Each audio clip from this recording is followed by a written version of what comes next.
1 ಅರಸುಗಳು ಅಧ್ಯಾಯ 9. ಸೊಲೊಮೋನನು ಯೆಹೋವನ ಆಲಯವನ್ನೂ ತನ್ನ ಅರಮನೆಯನ್ನೂ ತನಗೆ ಇಷ್ಟವಾದ ಬೇರೆ ಎಲ್ಲಾ ಮಂದಿರಗಳನ್ನೂ ಕಟ್ಟಿಸಿದ ನಂತರ ಯೆಹೋವನು ಅವನಿಗೆ ಗಿಬ್ಯೋನಿನಲ್ಲಿ ಪ್ರತ್ಯಕ್ಷನಾದಂತೆ 2ನೇ ಸಾರಿ ಪ್ರತ್ಯಕ್ಷನಾದನು. ಆತನು ಅವನಿಗೆ, ನೀನು ನನಗೆ ಮಾಡಿದ ಪ್ರಾರ್ಥನೆಯನ್ನೂ ವಿಜ್ಞಾಪನೆಯನ್ನೂ ಕೇಳಿದ್ದೇನೆ.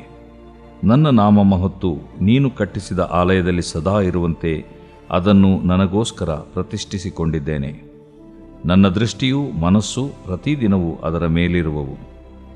ನೀನು ನಿನ್ನ ತಂದೆಯಾದ ದಾವೀದನಂತೆ ಪೂರ್ಣ ಮನಸ್ಸಿನಿಂದಲೂ ಯಥಾರ್ಥ ಚಿತ್ತದಿಂದಲೂ ನನಗೆ ನಡೆದುಕೊಂಡು ನನ್ನ ಆಜ್ಞಾವಿಧಿ ನ್ಯಾಯಗಳನ್ನು ಕೈಕೊಳ್ಳುತ್ತಾ ಬರುವುದಾದರೆ ಇಸ್ರಾಯೇಲ್ಯರಲ್ಲಿ ನಿನ್ನ ಸಿಂಹಾಸನವನ್ನು ಸದಾ ಸ್ಥಿರಪಡಿಸುವೆನು. ಇಸ್ರಾಯೇಲ್ ಸಿಂಹಾಸನದ ಮೇಲೆ ನಿನ್ನ ಸಂತಾನದವರು ತಪ್ಪದೆ ಕೂತುಕೊಳ್ಳುವರು ಎಂಬುದಾಗಿ ನಿನ್ನ ತಂದೆಯಾದ ದಾವೀದನಿಗೆ ನಾನು ಮಾಡಿದ ವಾಗ್ದಾನವನ್ನು ನೆರವೇರಿಸುವೆನು. ಆದರೆ ನೀವಾಗಲಿ ನಿಮ್ಮ ಮಕ್ಕಳಾಗಲಿ ನನ್ನ ಆಜ್ಞಾವಿಧಿಗಳನ್ನು ಕೈಕೊಳ್ಳದೆ ನನ್ನನ್ನು ಬಿಟ್ಟು ಅನ್ಯ ದೇವತೆಗಳನ್ನು ಹಿಂಬಾಲಿಸಿ ಅವುಗಳಿಗೆ ಕೈ ಮುಗಿಯುವುದಾದರೆ ಇಸ್ರಾಯೇಲ್ಯರನ್ನು ನಾನು ಅವರಿಗೆ ಕೊಟ್ಟ ದೇಶದಿಂದ ತೆಗೆದುಹಾಕಿ ನನ್ನ ಹೆಸರಿಗೋಸ್ಕರ ಪ್ರತಿಷ್ಠಿಸಿಕೊಂಡ ಆಲಯವನ್ನು ನಿರಾಕರಿಸಿ ಬಿಡುವೆನು. ಇಸ್ರಾಯೇಲ್ಯರು ಎಲ್ಲ ಜನಾಂಗಗಳವರ ಗಾದೆಗೂ ನಿಂದೆಗೂ ಆಸ್ಪದರಾಗುವರು. ಉನ್ನತವಾದ ಈ ಮಂದಿರದ ಮಾರ್ಗವಾಗಿ ಹಾದು ಹೋಗುವವರು ಅದನ್ನು ನೋಡಿ ವಿಸ್ಮಿತರಾಗಿ, ಅಬ್ಬಬ್ಬಾ, ಇದೇನು? ಯೆಹೋವನು ಈ ದೇಶವನ್ನು ಈ ಆಲಯವನ್ನು ಹೀಗೇಕೆ ಮಾಡಿದನು ಎಂದು ಕೇಳುವರು. ಆಗ ಅವರಿಗೆ, ಈ ದೇಶದವರು ತಮ್ಮ ಪಿತೃಗಳನ್ನು ಐಗುಪ್ತದಿಂದ ಬರಮಾಡಿದ ದೇವರಾದ ಯೆಹೋವನನ್ನು ಬಿಟ್ಟು ಅನ್ಯ ದೇವತೆಗಳನ್ನು ಅವಲಂಬಿಸಿ ಅವುಗಳಿಗೆ ಅಡ್ಡಬಿದ್ದು ಸೇವಿಸಿದ್ದರಿಂದಲೇ ಯೆಹೋವನು ಈ ಎಲ್ಲ ಆಪತ್ತನ್ನು ಬರಮಾಡಿದ್ದಾನೆ ಎಂಬ ಉತ್ತರವು ಸಿಕ್ಕುವುದು ಅಂದನು. ಅರಸನಾದ ಸೊಲೊಮೋನನು 20 ವರ್ಷಗಳಲ್ಲಿ ಯೆಹೋವನ ಆಲಯವನ್ನೂ ತನ್ನ ಅರಮನೆಯನ್ನು ಕಟ್ಟಿಸಿ ತೀರಿಸಿದ ನಂತರ ತನಗೆ ಬೇಕಾದಷ್ಟು ದೇವದಾರು ಮರಗಳನ್ನೂ ತುರಾಯ್ ಮರಗಳನ್ನೂ ಬಂಗಾರವನ್ನೂ ಕೊಟ್ಟಂಥ ತೂರಿನ ಅರಸನಾದ ಹೀರಾಮನಿಗೆ ಗಲಿಲಾಯ ಪ್ರಾಂತದಲ್ಲಿನ 20 ಪಟ್ಟಣಗಳನ್ನು ಕೊಟ್ಟನು. ಹೀರಾಮನು ತೂರಿನಿಂದ ಬಂದು ಆ ಪಟ್ಟಣಗಳನ್ನು ನೋಡಲು ಅವು ಅವನ ಮನಸ್ಸಿಗೆ ಬರಲಿಲ್ಲ. ಆದದರಿಂದ ಅವನು ಸೊಲೊಮೋನನಿಗೆ, ಸಹೋದರನೇ, ನೀನು ನನಗೆ ಎಂಥ ಪಟ್ಟಣಗಳನ್ನು ಕೊಟ್ಟಿ ಎಂದು ಹೇಳಿ ಅವುಗಳಿಗೆ ಕಾಬೂಲ್ ದೇಶವೆಂದು ಹೆಸರಿಟ್ಟನು. ಅವುಗಳಿಗೆ ಇಂದಿನವರೆಗೂ ಇದೇ ಹೆಸರಿರುತ್ತದೆ. ಹೀರಾಮನು ಸೊಲೊಮೋನನಿಗೆ 120 ತಲಾಂತು ಬಂಗಾರವನ್ನು ಕೊಟ್ಟನು. ಸೊಲೊಮೋನನ ಬಿಟ್ಟಿ ಕೆಲಸದವರು ಕಟ್ಟಿದವುಗಳು ಯಾವೆಂದರೆ ಯೆಹೋವನ ಆಲಯ, ಅರಮನೆ, ಮಿಲ್ಲೋ ಕೋಟೆ, ಯೆರೂಸಲೇಮಿನ ಪೌಳಿಗೋಡೆ, ಹಾಚೋರ್, ಮೆಗಿದ್ದೋ, ಗೆಜೆರ್ ಇವೆ. ಐಗುಪ್ತದ ಅರಸನಾದ ಫರೋಹನು ಗೆಜೆರ್ ಪಟ್ಟಣವನ್ನು ಹಿಡಿದು ಅದಕ್ಕೆ ಬೆಂಕಿ ಹೊತ್ತಿಸಿ ಅದರಲ್ಲಿದ್ದ ಕಾನಾನ್ಯರನ್ನು ಹತಿಸಿ ಅದನ್ನು ವಶ ಮಾಡಿಕೊಂಡು ಸೊಲೊಮೋನನ ಹೆಂಡತಿಯಾದ ತನ್ನ ಮಗಳಿಗೆ ಬಳುವಳಿಯಾಗಿ ಕೊಟ್ಟಿದ್ದನು. ಸೊಲೊಮೋನನು ಗೆಜೆರ್ ಪಟ್ಟಣದ ಹೊರತಾಗಿ ಕೆಳಗಿನ ಬೇತ್ ಹೋರೋನ್, ಬಾಲಾತ್, ಅರಣ್ಯ ಪ್ರದೇಶದಲ್ಲಿರುವ ತಾಮಾರ್, ತನ್ನ ಎಲ್ಲ ಉಗ್ರಾಣ ಪಟ್ಟಣಗಳು, ಯುದ್ಧ ರಥಗಳನ್ನಿರಿಸುವ ಪಟ್ಟಣಗಳು, ರಾಹುತರ ಪಟ್ಟಣಗಳು ಇವುಗಳನ್ನೂ ಕಟ್ಟಿಸಿದನು. ಇದಲ್ಲದೆ ಯೆರೂಸಲೇಮಿನಲ್ಲಿಯೂ ಲೆಬನೋನಿನಲ್ಲಿಯೂ ತನ್ನ ರಾಜ್ಯದ ಎಲ್ಲ ಪ್ರಾಂತಗಳಲ್ಲಿಯೂ ಮನಸ್ಸಿಗೆ ಬಂದವುಗಳನ್ನೆಲ್ಲ ಕಟ್ಟಿಸಿದನು. ಇದಲ್ಲದೆ ಅವನು ಇಸ್ರಾಯೇಲ್ಯರಿಂದ ಸಂಹೃತರಾಗದೆ ಇಸ್ರಾಯೇಲ್ಯರಲ್ಲದವರು ಕಾನಾನ್ ದೇಶದಲ್ಲಿ ಉಳಿದ ಅಮೋರಿಯ, ಹಿತ್ತಿಯ, ಪೆರಿಜ್ಜೀಯ, ಹಿವ್ವಿಯ, ಯೆಬೂಸಿಯ ಮೊದಲಾದ ಅನ್ಯ ಜನಾಂಗಗಳ ಸಂತಾನದವರೆಲ್ಲರನ್ನೂ ತನ್ನ ಕೆಲಸಕ್ಕಾಗಿ ಬಿಟ್ಟು ಹಿಡಿದನು. ಇಂದಿನವರೆಗೂ ಅವರು ಬಿಟ್ಟಿ ಕೆಲಸದವರಾಗಿರುತ್ತಾರೆ. ಆದರೆ ಅವನು ಇಸ್ರಾಯೇಲ್ಯರನ್ನು ಬಿಟ್ಟು ಹಿಡಿಯಲಿಲ್ಲ. ಅವರನ್ನು ಸೈನಿಕರನ್ನಾಗಿಯೂ ಪರಿವಾರದವರನ್ನಾಗಿಯೂ ಅಧಿಪತಿಗಳನ್ನಾಗಿಯೂ ಸರದಾರರನ್ನಾಗಿಯೂ ರಥಾಶ್ವ ಬಲಗಳ ನಾಯಕರನ್ನಾಗಿಯೂ ನೇಮಿಸಿಕೊಂಡನು. ಇದಲ್ಲದೆ ಅವನು ಬಿಟ್ಟಿ ಕೆಲಸ ಮಾಡುವವರ ಮೇಲೆ 550 ಮಂದಿ ಇಸ್ರಾಯೇಲ್ಯರನ್ನು ಅಧಿಕಾರಿಗಳನ್ನಾಗಿ ನೇಮಿಸಿದನು. ಫರೋಹನ ಮಗಳು ದಾವೀದ ನಗರದಿಂದ ತನಗೋಸ್ಕರ ಕಟ್ಟಿಸಿದ್ದ ಮಂದಿರಕ್ಕೆ ಬಂದಳು. ಅನಂತರ ಸೊಲೊಮೋನನು ಮಿಲ್ಲೋ ಕೋಟೆಯನ್ನು ಕಟ್ಟಿಸಿದನು. ಸೊಲೊಮೋನನು ಯೆಹೋವನ ಆಲಯದ ಮುಂದೆ ತಾನು ಯೆಹೋವನಿಗೋಸ್ಕರ ಕಟ್ಟಿಸಿದ ಯಜ್ಞವೇದಿಯ ಮೇಲೆ ವರ್ಷಕ್ಕೆ 3 ಸಾರಿ ಸರ್ವಾಂಗ ಹೋಮ, ಸಮಾಧಾನ ಯಜ್ಞ ಇವುಗಳನ್ನು ಸಮರ್ಪಿಸಿ ಧೂಪ ಸುಡುತ್ತಿದ್ದನು. ದೇವಾಲಯವನ್ನು ಕಟ್ಟಿಸಿ ತೀರಿಸಿದನು. ಇದಲ್ಲದೆ ಅರಸನಾದ ಸೊಲೊಮೋನನು ಎದೋಮ್ ದೇಶದಲ್ಲಿ ಏಲೋತಿನ ಹತ್ತಿರ ಕೆಂಪು ಸಮುದ್ರದ ತೀರದಲ್ಲಿರುವ ಎಚ್ಯೋನ್ ಗೆಬೆರಿನಲ್ಲಿ ಹಡಗುಗಳನ್ನು ಕಟ್ಟಿಸಿದನು. ಹೀರಾಮನು ಸಮುದ್ರ ಪ್ರಯಾಣದಲ್ಲಿ ನಿಪುಣರಾದ ತನ್ನ ನಾವಿಕರನ್ನು ಸೊಲೊಮೋನನ ಸೇವಕರೊಡನೆ ಆ ಹಡಗುಗಳಲ್ಲಿ ಕಳುಹಿಸಿದನು. ಅವರು ಓಫೀರಿಗೆ ಪ್ರಯಾಣ ಮಾಡಿ ಅಲ್ಲಿಂದ ಅರಸನಾದ ಸೊಲೊಮೋನನಿಗೆ 420 ತಲಾಂತು ಬಂಗಾರವನ್ನು ತೆಗೆದುಕೊಂಡು ಬಂದರು. ದೇವರು ಪ್ರೀತಿಸುವ ಪ್ರೀತಿಯ ಬಿಗ್ ಜೆ ಟಿವಿ ಪ್ರಿಯ ವೀಕ್ಷಕರಿಗೆ ನಮ್ಮ ಕರ್ತನಾದ ಯೇಸು ಕ್ರಿಸ್ತನ ಹೆಸರಿನಲ್ಲಿ ನಿಮ್ಮನ್ನು ವಂದಿಸಿ ಸ್ವಾಗತ ಬಯಸ್ತಿದ್ದೇವೆ. ಬನ್ನಿರಿ, ಇಂದಿನ ನಮ್ಮ ಅಧ್ಯಯನ ಮೊದಲನೇ ಅರಸುಗಳ ಗ್ರಂಥ 9ನೇ ಅಧ್ಯಾಯ, first book of Kings chapter 9. 8ನೇ ಅಧ್ಯಾಯ ಭಾಳ ದೊಡ್ಡ ಅಧ್ಯಾಯ. ಅದರಲ್ಲಿ ದೊಡ್ಡ ಪ್ರಾರ್ಥನೆ ಕೂಡ ಅಡಕವಾಗಿದೆ.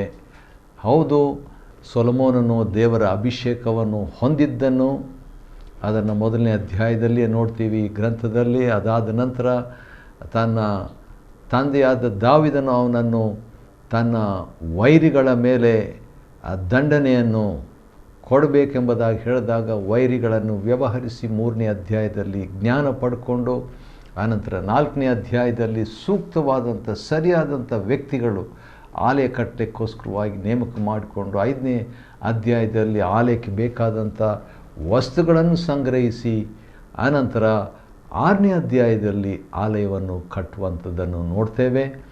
7ನೇ ಅಧ್ಯಾಯದಲ್ಲಿ ತನ್ನ ಅರಮನೆಯನ್ನು ಕಟ್ಟಿಕೊಂಡು ಇನ್ನೂ ಸ್ವಲ್ಪ ಬಾಕಿ ಕೆಲಸ ಆಲಯಕ್ಕೋಸ್ಕರ ಇತ್ತು. ಅದನ್ನು ಕೂಡ ಹೀರಾಮ್ ಎಂಬಂಥ ಇನ್ನೊಬ್ಬ ಕಂಚುಗಾರನು ಆಲಯವನ್ನು ಕಟ್ಟಲಿಕ್ಕೆ ಅರಸನಾದ ಹೀರಾಮನ ಸಹಾಯ ತೆಗೆದುಕೊಂಡನು. ಆದರೆ ತನ್ನ ಅರಮನೆಯನ್ನು ಕಟ್ಟಲಿಕ್ಕೆ ಹೀರಾಮ್ ಎಂಬಂಥ ಕಂಚುಗಾರನನ್ನು ಸಹಾಯ ತಕ್ಕೊಂಡು ದೇವರ ಆಲಯಕ್ಕೂ ಬೇಕಾದಂಥ ಕೆಲವು ಕಾರ್ಯಗಳನ್ನು ಅಡಿಷನಲ್ ಕೆಲಸಗಳನ್ನು ಮಾಡಿಬಿಟ್ಟು 8ನೇ ಅಧ್ಯಾಯದಲ್ಲಿ ದೇವರ ಆಲಯವನ್ನು ಪ್ರತಿಷ್ಠಿಸಿದಾಗ ದೇವರ ಒಂದು ಪ್ರಭಾವ, ದೇವರ ಒಂದು ಮೇಘ, ದೇವರ ಒಂದು ತೇಜಸ್ಸು, ಮಹಿಮೆ ಆಲಯದಲ್ಲಿ ಕಾಣಿಸ್ಕೊಂಡಾಗ ದೇವ್ರ ಸೇವಕರು ಒಳಗೆ ಹೋಗ್ಲಿಕ್ಕಾಗಲಿಲ್ಲ. ದೇವ್ರ ಸೇವಕರು ಹೊರಗೆ ಬರಬೇಕಾಯಿತು. ಯಾರೋ ಒಬ್ಬರು ಹೇಳಿದರು, ದೇವರು ಒಳಗೆ ಬಂದಾಗ ದೇವ್ರ ಸೇವಕರು ಔಟ್ ಎಂಬುದಾಗಿ. ಆದ ಕಾರಣ ಹೌದು, ಈ ರೀತಿಯಾಗಿ ಹೇಳುವಾಗ ಒಂದು ವಾಕ್ಯ ನನಗೆ ನೆನಪಿಗೆ ಬರ್ತಾ ಇದೆ. ಅದನ್ನು ನಿಮಗೋಸ್ಕರವಾಗಿ ಓದಲಿಕ್ಕೆ ಇಷ್ಟಪಡ್ತೇನೆ. ಅದೇನಂತ ಹೇಳಿದ್ರೆ, ಮೊದಲನೇ ಕೊರಿಂಥದವರಿಗೆ ಬರೆದ ಪತ್ರಿಕೆಯಲ್ಲಿ 1ನೇ ಅಧ್ಯಾಯ, 1ನೇ ಕೊರಿಂಥ 1ನೇ ಅಧ್ಯಾಯ ಕೊನೆಯ ವಚನ ಈ ರೀತಿಯಾಗಿದೆ. ಅದೇನಂತ ಹೇಳಿದರೆ, ಹೆಚ್ಚಳ ಪಡುವವನು ಕರ್ತನಲ್ಲಿಯೇ ಹೆಚ್ಚಳ ಪಡಲಿ ಎಂಬ ವೇದೋಕ್ತಿ ನೆರವೇರುವುದಕ್ಕೆ ಇದರಿಂದ ಮಾರ್ಗವಾಯಿತು. ಹೌದು, ನಮಗೆ ದೇವರಲ್ಲಿನೇ ನಮ್ಮ ಹೆಚ್ಚಳ ಇರಬೇಕು. ದೇವ್ರ ಸೇವಕರು ಒಳ್ಳೆಯದು, ಹೌದು, ಆದರೆ ದೇವರಿಗೆ ಆದ್ಯತೆ. ನಮಗೋಸ್ಕರವಾಗಿ ಪ್ರಾಣ ಕೊಟ್ಟಿದ್ದು ದೇವರು. ಆದ ಕಾರಣ ಆತನಿಗೆ ಆದ್ಯತೆಯನ್ನು ಕೊಡಬೇಕಾದ ಕಾರಣ ಆ ರೀತಿಯಾಗಿ ದೇವರ ಸೇವಕರು ಹೊರಗೆ ಹೋದ ಕೂಡಲೇ, ಯಾಜಕರು ಹೊರಗೆ ಹೋದ ಕೂಡಲೇ ದೇವರ ಪ್ರಭಾವ, ದೇವರ ಮಹಿಮೆ, ದೇವರ ತೇಜಸ್ಸು ಮೇಘದೋಪಾದಿಯಲ್ಲಿ ಆಲಯವನ್ನು ತುಂಬಿಕೊಂಡ್ಬಿಡ್ತು. ಮತ್ತು ಸೇವಕರು ಮತ್ತೆ ಸ್ವಲ್ಪ ಒಳಗೆ ಹೋಗೋಣ ಟ್ರೈ ಮಾಡಿದಾಗ ಆಗಲಿಲ್ಲ. ಯಾಕಂತ ಹೇಳಿದರೆ ಅಲ್ಲಿ ಹೋಗಿ ಸೇವೆ ಮಾಡಲಿಕ್ಕೆ ಆಗದಂಥ ರೀತಿಯಲ್ಲಿ ದೇವರ ಒಂದು ಪ್ರಸನ್ನತೆ ಆ ಒಂದು ಆಲಯದಲ್ಲಿ ತುಂಬಿ ಹೋಗಿತ್ತು. ಆಗ ಸೊಲೊಮೋನನು ಪ್ರಾರ್ಥನೆ ಮಾಡಿಬಿಟ್ಟು, ಒಂದು ಚಿಕ್ಕ ಪ್ರಾರ್ಥನೆ ಮಾಡಿಬಿಟ್ಟು, ಅನಂತರ ದೇವಜನರನ್ನು ಆಶೀರ್ವದಿಸಿಬಿಟ್ಟು, ಅನಂತರ ಇನ್ನೊಂದು ದೊಡ್ಡ ಪ್ರಾರ್ಥನೆಯನ್ನು ಮಾಡಿಬಿಟ್ಟು, ಮತ್ತೊಂದು ಆವೃತ್ತಿ ದೇವಜನರನ್ನು ಆಶೀರ್ವದಿಸಿಬಿಟ್ಟು ಆತನು ಮುಕ್ತಾಯ ಮಾಡ್ತಾನೆ. ಅದು ಒಂದು ಹಬ್ಬ ಇದ್ದ ಹಾಗೆ ಇತ್ತು. 8 ದಿನಗಳು ಸುಮಾರು ಆ ಹಬ್ಬವನ್ನು ಆಚರಿಸಿದರು. ಹೌದು, ಆ ರೀತಿಯಾಗಿ ಆಚರಿಸುವಾಗ ಯಜ್ಞವೇದಿ, ಸರ್ವಾಂಗ ಹೋಮ ದ್ರವ್ಯಗಳು, ಧಾನ್ಯ ನೈವೇದ್ಯಗಳು, ಸಮಾಧಾನ ಯಜ್ಞ, ಈ ರೀತಿಯಾಗಿ ದೇವರಿಗೆ ದೇವರು ಮೋಶೆ ಗ್ರಂಥದಲ್ಲಿ ಯಾಜಕಾಂಡದಲ್ಲಿ ಆಜ್ಞಾಪಿಸಿದಂತೆ ಎಲ್ಲವನ್ನು ಅವರು ಕೈಕೊಂಡು ಅವತ್ತು ನಡೆದು ದೇವರ ಸನ್ನಿಧಾನದಲ್ಲಿ ಹಬ್ಬ ಮಾಡಿದರು. ಮಾಡ್ತಾ ಇದ್ದಾಗ ದೇವಜನರು ಏನು ಮಾಡಿದರು, ದೇವರು ಮಾಡಿದ ಉಪಕಾರಗಳನ್ನು ನೆನಪು ಮಾಡಿಕೊಂಡು ಆನಂದ ಚಿತ್ತರಾಗಿ, ಇದರಿಂದ ಏನು ತಿಳ್ಕೊಳ್ತೀವಿ, ನಾವು ಆನಂದ ಪಡಬೇಕಾದ್ರೆ ಒಂದು ಸೀಕ್ರೆಟ್, ನಾವು ಸಂತೋಷ ಪಡಬೇಕಾದ್ರೆ ಒಂದು ಸೀಕ್ರೆಟ್. ಯಾಕಂದರೆ 8ನೇ ಅಧ್ಯಾಯ ಲಾಸ್ಟ್ ವಚನದಲ್ಲಿ ಏನಿದೆ, ದೇವರು ಮಾಡಿದ ಉಪಕಾರಗಳನ್ನು ನೆನೆಸಿಕೊಳ್ಳುವಾಗ, when we remember what the lord has done, you will be happy. ನೀವು ಸಂತೋಷವಾಗಿರ್ತೀರಿ, ಹರ್ಷಿತರಾಗಿರ್ತೀರಿ, ನೀವು ಆನಂದ ಚಿತ್ತರಾಗಿ ನಿಮ್ಮ ನಿಮ್ಮ ನಿವಾಸಗಳಿಗೆ, ಮನೆಗಳಿಗೆ ಹೋಗುವವರಾಗಿರ್ತೀರಿ. ಆ ರೀತಿಯಾಗಿ ಇಸ್ರಾಯೇಲರು 8 ದಿನ ಆದಮೇಲೆ ಹಬ್ಬ ಮಾಡಿಬಿಟ್ಟು ತಮ್ಮ ಮನೆಗೆ ಭಾಳ ಸಂತೋಷವಾಗಿ ಸಪ್ಪ ಮುಖ ಇಟ್ಕೊಂಡಲ್ಲ, ಸಂತೋಷವಾಗಿ ಮನೆಗೆ ಹಿಂದಿರುಗಿದರು. 9ನೇ ಅಧ್ಯಾಯದಲ್ಲಿ ನಾವು ನೋಡುವಾಗ ಆ ರೀತಿಯಾಗಿ ಸಂತೋಷದಿಂದ ಅವರು ಆ ಕಡೆ ಹೋದ ನಂತರ ಏನಾಯಿತು, ಸೊಲೊಮೋನನು ಯೆಹೋವನ ಆಲಯವನ್ನು, ತನ್ನ ಅರಮನೆಯನ್ನು, ತನಗೆ ಇಷ್ಟವಾದ ಬೇರೆ ಎಲ್ಲ ಮಂದಿರಗಳನ್ನು, ಸ್ವಲ್ಪ ಇದ್ರ ಬಗ್ಗೆ ಒಂದು ಮಾತು ಹೇಳಲಿಕ್ಕೆ ಇಷ್ಟಪಡ್ತೇನೆ. ಅದೇನಂತ ಹೇಳಿದ್ರೆ, ಆಲಯ ಕಟ್ಟಿದನು ಭಾಳ ಆತ್ಮಿಕವಾದದ್ದು, ಆದರೆ ತನಗೆ ಇಷ್ಟವಾದ ಬೇರೆ ಮಂದಿರಗಳನ್ನು ಕಟ್ಟಿದನಂತೆ. ಹಾಗಾದರೆ ಆಲಯವನ್ನು ಕಟ್ಟಿದ ಮೇಲೆ ಬೇರೆ ತನಗೆ ಇಷ್ಟವಾದಂಥ ಬೇರೆ ಕಟ್ಟಬಾರ್ದಾ? ಕಟ್ಟಬಹುದು.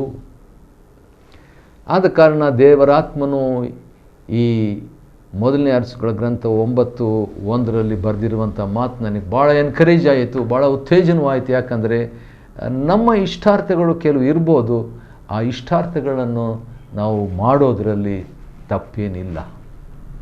ಯಾಕಂತ ಹೇಳಿದ್ರೆ ಅರಮನೆಯನ್ನು ನಾವು ಕಟ್ಟಬೇಕು, ಆಲಯವನ್ನು ನಾವು ಕಟ್ಟಬೇಕು, ಆದರೆ ತನಗೆ ಇಷ್ಟವಾದ ಬೇರೆ ಎಲ್ಲ ಮಂದಿರಗಳನ್ನು ಕಟ್ಟಿಸಿದ ನಂತರ ಯೆಹೋವನು ಅವನಿಗೆ ಪ್ರತ್ಯಕ್ಷನಾಗಿ ಮಾತಾಡ್ತಾನೆ. ವಾವ್! ದೇವರು ಆಲಯವನ್ನು ಕಟ್ಟಿದ ಮೇಲೆ ಒಂದು ವಿಸಿಟ್ ಮಾಡಿದರು, ತನ್ನ ಪ್ರಸನ್ನತೆಯನ್ನು ವ್ಯಕ್ತಪಡಿಸಿದರು. ಆದರೆ ಈಗ ಬರೀ ಆಲಯ ಅಲ್ಲ, ತನ್ನ ಅರಮನೆಯನ್ನು ಕೂಡ ಕಟ್ಕೊಂಡಾನೆ. ಯಾಕಂತೇಳಿದ್ರೆ ಆ ಆಲಯ ಕಟ್ಟಲಿಕ್ಕೆ 7 ವರ್ಷ ಆಯಿತು, ಅರಮನೆಯನ್ನು ಕಟ್ಟಲಿಕ್ಕೆ 13 ವರ್ಷ ಆಯಿತು, 13 + 7 20 ವರ್ಷಗಳು ಕಟ್ಟೋದ್ರಲ್ಲೇ ಟೈಮ್ ಆಗೋಯ್ತು. ಆ ರೀತಿಯಾಗಿ ಇನ್ನು ತನಗೆ ಇಷ್ಟವಾದ ಬೇರೆ ಎಲ್ಲ ಮಂದಿರಗಳನ್ನು ಕಟ್ಟಿಸಿದ ನಂತರ ದೇವರು ಅವನಿಗೆ ಕಾಣಿಸಿಕೊಂಡು, ನೀನು ನನಗೆ ಮಾಡಿದ ಪ್ರಾರ್ಥನೆಯನ್ನು, ವಿಜ್ಞಾಪನೆಯನ್ನು ಕೇಳಿದ್ದೇನೆ. ಪ್ರಾರ್ಥನೆ, ವಿಜ್ಞಾಪನೆ, ಪ್ರೇಯರ್ ಆ್ಯಂಡ್ ಇಂಟರ್ಸೆಷನ್. ಪ್ರಾರ್ಥನೆ ಬಂದು ಏನಂತ ಮಾಡ್ದ, ಸಂಕ್ಷಿಪ್ತವಾಗಿ ಹೇಳಬೇಕಾದ್ರೆ, ಸೊಲೊಮೋನ, ನಿನ್ನ ಜನರನ್ನು ಕ್ಷಮಿಸು, ನಿನ್ನ ಜನರನ್ನು ಕ್ಷಮಿಸು, ನಿನ್ನ ಜನರನ್ನು ಕ್ಷಮಿಸು, ಕ್ಷಮಿಸು, ಕ್ಷಮಿಸು, ಜನರ ಪಾಪಗಳನ್ನು ಕ್ಷಮಿಸು. ಆದರೆ ವಿಜ್ಞಾಪನೆ ಏನು, ಬೇರೆಯವರು ಯಾರಾದರೂ ಬಂದು ಏನಾದರೂ ಕೇಳಿಕೊಂಡ್ರೆ ಅವರಿಗೆ ಸದುತ್ತರ ದಯಪಾಲಿಸು. ಬೇರೆಯವರ ಪರವಾಗಿ ಇವನು ಬೇಡಿಕೊಂಡ್ರು. ಹೌದು, ಪ್ರಾರ್ಥನೆ ವಿಜ್ಞಾಪನೆಯನ್ನು ಕೇಳಿದ್ದೇನೆ, ನನ್ನ ನಾಮ ಮಹತ್ತು, ನೀನು ಕಟ್ಟಿಸಿದ ಆಲಯವನ್ನು ಸದಾ ಇರುವಂತೆ ಅದನ್ನು ನನಗೋಸ್ಕರ ಪ್ರತಿಷ್ಠಿಸಿಕೊಂಡಿದ್ದೇನೆ. ವಾವ್! 8ನೇ ಅಧ್ಯಾಯ ಆಲಯವನ್ನು ಸೊಲೊಮೋನನು ಪ್ರತಿಷ್ಠಿಸಿದನು. 9ನೇ ಅಧ್ಯಾಯದಲ್ಲಿ ದೇವರು ಆನ್ಸರ್ ಕೊಟ್ಟು, ಹೌದು, ಈ ಆಲಯವನ್ನು ನೀನು ಕಟ್ಟಿದ ಆಲಯವನ್ನು ಸದಾಕಾಲ ಇರುವಂತೆ ನಾನು ಅದನ್ನು ನನಗೋಸ್ಕರ ಪ್ರತಿಷ್ಠಿಸಿಕೊಂಡಿದ್ದೇನೆ ಎಂಬುದಾಗಿ ದೇವರ ಒಂದು ರೆಸ್ಪಾನ್ಸ್ 3ನೇ ವಚನದಲ್ಲಿ ಕೊಡುವಾತನಾಗಿದ್ದಾನೆ. ನನ್ನ ದೃಷ್ಟಿಯು ಮನಸ್ಸು ಪ್ರತಿದಿನವೂ ಅದರ ಮೇಲಿರುವವು. ಇನ್ನೂ ಆಶ್ಚರ್ಯ, ಯಾಕಂದರೆ ಡೈಲಿ ನನ್ನ ಕಣ್ಣು, ನನ್ನ ಮನಸ್ಸು ಯಾವಾಗಲೂ ಈ ಆಲಯದ ಮೇಲೆ ಇರ್ತದೆ ಎಂಬುದಾಗಿ ದೇವರು ಹೇಳ್ತಾನ್ರಿ. ಮತ್ತು ಅದೇ ಸಂದರ್ಭದಲ್ಲಿ, ನೀನು ನಿನ್ನ ತಂದೆಯಾದ ದಾವಿದನಂತೆ ಪೂರ್ಣ ಮನಸ್ಸಿನಿಂದಲೂ ಯಥಾರ್ಥ ಚಿತ್ತದಿಂದಲೂ ನನಗೆ ನಡೆದುಕೊಂಡು ನನ್ನ ಆಜ್ಞಾವಿಧಿ ನ್ಯಾಯಗಳನ್ನು ಕೈಕೊಳ್ಳುತ್ತಾ ಬರುವುದಾದರೆ ಇಸ್ರಾಯೇಲರಲ್ಲಿ ನಿನ್ನ ಸಿಂಹಾಸನವನ್ನು ಸದಾಕಾಲ ಇರುವಂತೆ ಮಾಡ್ತೇನೆಂಬುದಾಗಿ ದೇವರು ಈ 2ನೇ ಸಾರಿ ಕಾಣಿಸ್ಕೊಂಡು ಸೊಲೊಮೋನನ ಹತ್ರ ಮಾತನಾಡಿದಾಗ ಇದನ್ನು ಕ್ಲಿಯರ್ ಮಾಡ್ತಾನೆ ರೀ, ವಾಗ್ದಾನ ಮಾಡ್ತಾನೆ ರೀ. ಅದೇ ಸಂದರ್ಭದಲ್ಲಿ ವಾರ್ನಿಂಗ್ ಕೂಡ ದೇವರು ಕೊಡುವಾತನಾಗಿದ್ದಾನೆ. ದೇವರಲ್ಲಿ ಒಂದು ಸ್ವಭಾವ ಅಂತ ಹೇಳ್ಬೋದು. ಅದೇನೆಂದರೆ ದೇವರು ಪಾಸಿಟಿವ್ ಆಗಿ ಹೇಳಿ ವಾರ್ನಿಂಗ್ ಕೂಡ ಕೊಡುವಾತನಾಗಿದ್ದಾನೆ. ವಾರ್ನಿಂಗ್ ಏನಂದರೆ, ಆದರೆ ನೀನಾಗಲಿ ನಿಮ್ಮ ಮಕ್ಕಳಾಗಲಿ ನೀವು ನನ್ನ ಆಜ್ಞಾವಿಧಿಗಳನ್ನು ಕೈಕೊಳ್ಳದೆ ನನ್ನನ್ನು ಬಿಟ್ಟು ನೀವು ಹೋದರೆ ನೀವು ಗಾದೆಗೂ ನಿಂದೆಗೂ ಗುರಿಯಾಗ್ತೀರಿ.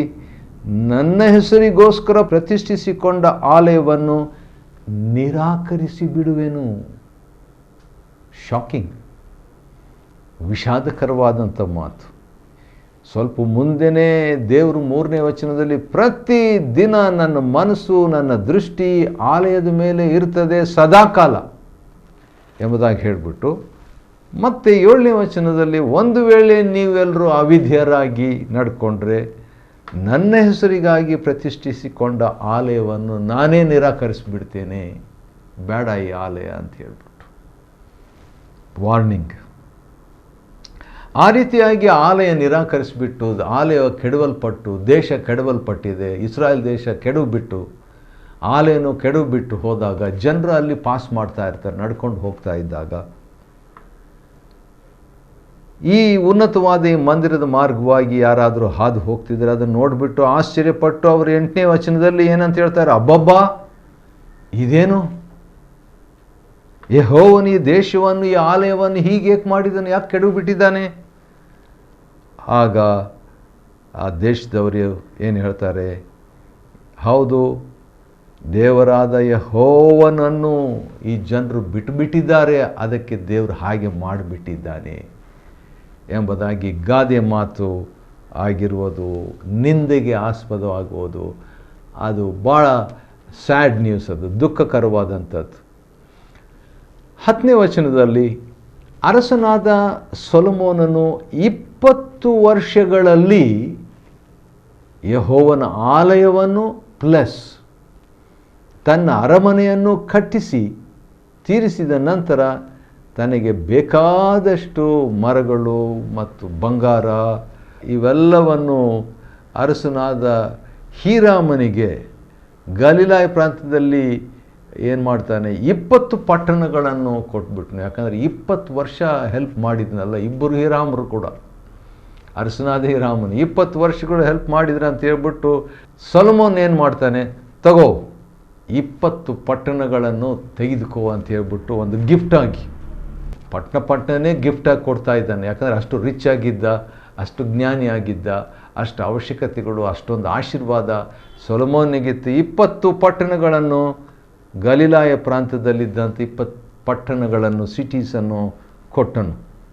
ಹೀರಾಮನು ತೂರಿನಿಂದ ಬಂದು ಆ ಪಟ್ಟಣಗಳನ್ನು ನೋಡಿದಾಗ ಅವನಿಗೆ ಅಷ್ಟೇನು ಖುಷಿ ಆಗಲಿಲ್ಲ.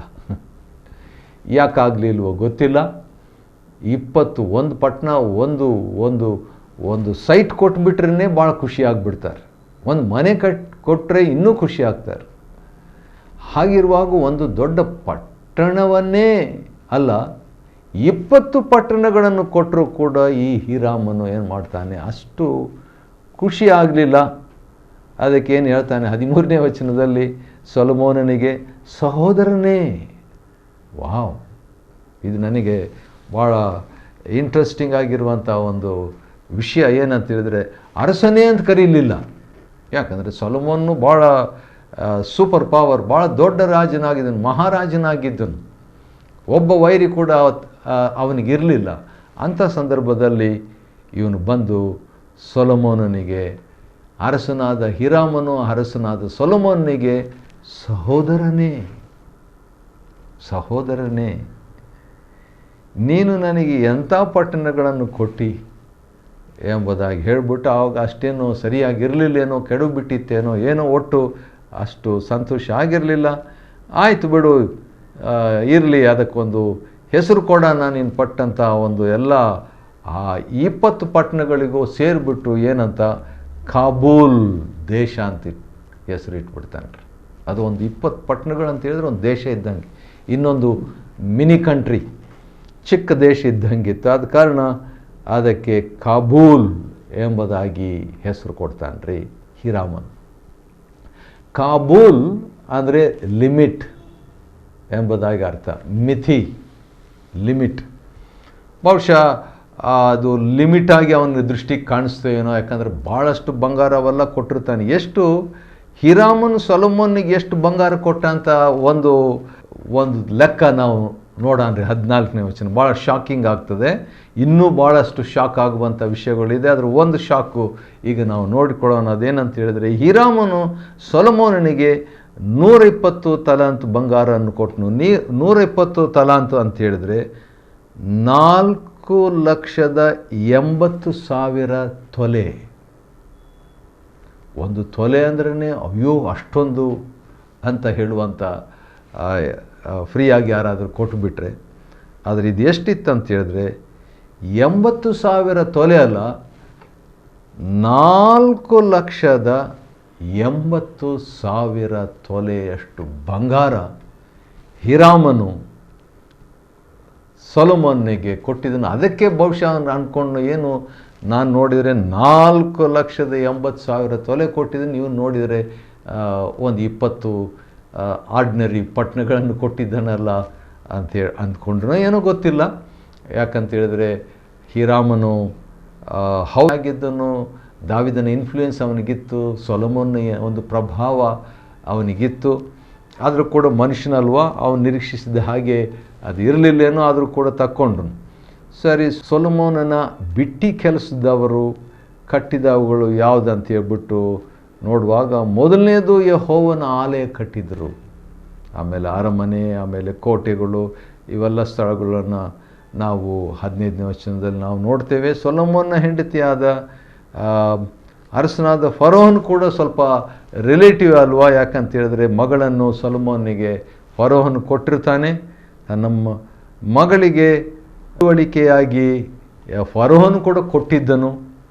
ಮತ್ತು ಈ ರೀತಿಯಾಗಿರುವಾಗ ಇಸ್ರಾಯೇಲ್ರನ್ನು ಬಿಟ್ಟು ಹಿಡಿಯಲಿಲ್ಲ ಎಂಬಂಥ ಮಾತು ಇಲ್ಲಿ ಬರೆದಿದೆ. ಯಾಕಂತ ಹೇಳಿದ್ರೆ ಬೇರೆಯವರಿಗೆ ಕೆಲಸ ಕೊಡ್ತಾನೆ. ಸೊಲೊಮೋನು ಬೇರೆ ಬೇರೆ ಜನರನ್ನು ಕರೆದಾಗ ಏನು ಮಾಡ್ತಾನೆ, ಅವರಿಗೆ ಸ್ವಲ್ಪ ಬಿಟ್ಟಿ ಕೆಲಸ ಕೊಡ್ತಾನೆ.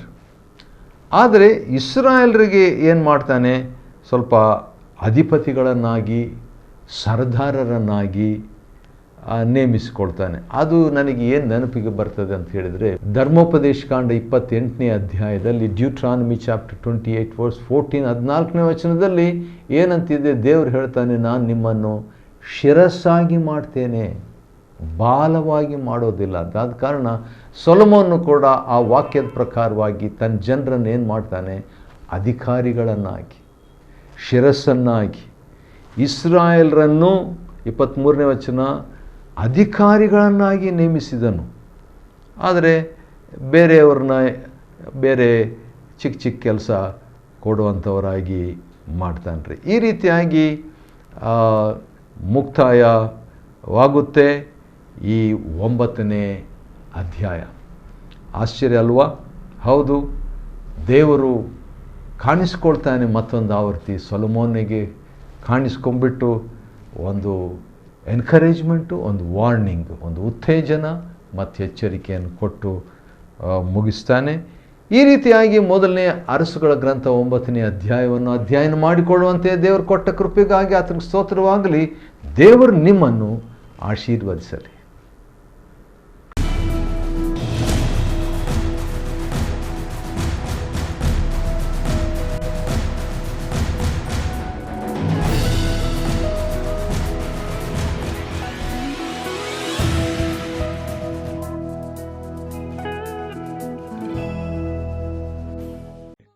Chapter 9. And it came to pass, when Solomon had finished the building of the house of the Lord, and the king's house, and all Solomon's desire which he was pleased to do, that the Lord appeared to Solomon the second time, as he had appeared unto him at Gibeon. And the Lord said unto him, I have heard thy prayer and thy supplication that thou hast made before me. I have hallowed this house which thou hast built, to put my name there forever, and mine eyes and mine heart shall be there perpetually. And if thou wilt walk before me as David thy father walked, in integrity of heart, and in uprightness, to do according to all that I have commanded thee, and wilt keep my statutes and my judgments, then I will establish the throne of thy kingdom upon Israel forever, as I promised to David thy father, saying, There shall not fail thee a man upon the throne of Israel. But if ye shall at all turn from following me, ye or your children, and will not keep my commandments and my statutes which I have set before you, but go and serve other gods, and worship them, then will I cut off Israel out of the land which I have given them, and this house which I have hallowed for my name will I cast out of my sight. And Israel shall be a proverb and a byword among all people. And at this house which is high, every one that passeth by it shall be astonished, and shall hiss, and they shall say, Why hath the Lord done thus unto this land, and to this house? And they shall answer, Because they forsook the Lord their God, who brought forth their fathers out of the land of Egypt, and have taken hold upon other gods, and have worshipped them, and served them. Therefore hath the Lord brought upon them all this evil. And it came to pass, at the end of 20 years, when Solomon had built the two houses, the house of the Lord and the king's house. Now Hiram the king of Tyre had furnished Solomon with cedar trees and fir trees, and with gold according to all his desire. That then King Solomon gave Hiram 20 cities in the land of Galilee. And Hiram came out from Tyre to see the cities which Solomon had given him, and they pleased him not. And he said, What cities are these which thou hast given me, my brother? And he called them the land of Kabul unto this day. And Hiram sent to the king 60 talents of gold. And this is the reason of the levy which King Solomon raised, for to build the house of the Lord, and his own house, and Millo, and the wall of Jerusalem, and Hazor, and Megiddo, and Gezer. For Pharaoh king of Egypt had gone up and taken Gezer, and burnt it with fire, and slain the Canaanites that dwelt in the city, and given it for a present unto his daughter, Solomon's wife. And Solomon built Gezer, and Beth-horon the nether, and Baalath, and Tadmor in the wilderness in the land, and all the cities of store that Solomon had, and cities for his chariots, and cities for his horsemen, and that which Solomon desired to build in Jerusalem, and in Lebanon, and in all the land of his dominion. And all the people that were left of the Amorites, Hittites, Perizzites, Hivites, and Jebusites, which were not of the children of Israel, their children that were left after them in the land, whom the children of Israel also were not able utterly to destroy, upon those did Solomon levy a tribute of bondservice unto this day. But of the children of Israel did Solomon make no bondmen, but they were men of war, and his servants, and his princes, and his captains, and rulers of his chariots, and his horsemen. These were the chief of the officers that were over Solomon's work, 550, which bare rule over the people that wrought in the work. But Pharaoh's daughter came up out of the city of David unto her house which Solomon had built for her. Then did he build Millo. And 3 times in a year did Solomon offer burnt offerings and peace offerings upon the altar which he built unto the Lord, and he burnt incense upon the altar that was before the Lord. So he finished the house. And King Solomon made a navy of ships in Ezion-Geber, which is beside Eloth, on the shore of the Red Sea in the land of Edom. And Hiram sent in the navy his servants, shipmen that had knowledge of the sea, with the servants of Solomon. And they came to Ophir, and fetched from thence gold 420 talents, and brought it to King Solomon.